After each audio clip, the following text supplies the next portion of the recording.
I think I started with an overly simplistic view of sensory integration.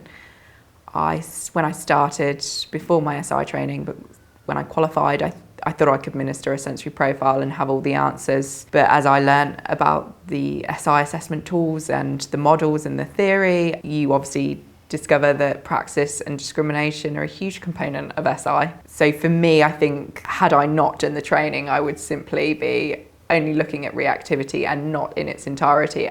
Most of the assessments are self-report questionnaires or parent and caregiver questionnaires, and actually that's not really appropriate to my client group. So I think had I known now, I wasn't doing SI assessments previously and I thought I was. Before I started training, I misunderstood how much to sensory processing there was.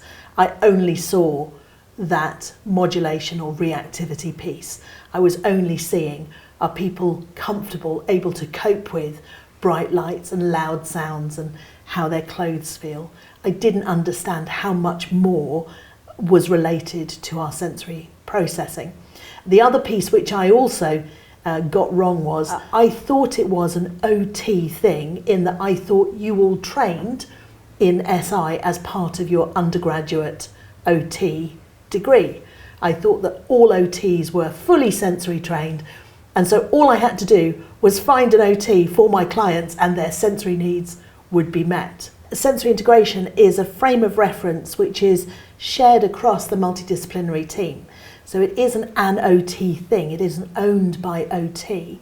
It is an intervention and an approach which can be used by OTs, SLTs and physios, but actually every profession has something to contribute to that SI frame of reference. But that also, by the other token, because of its breadth, because of its complexity, it's easy to misunderstand how little you know about sensory.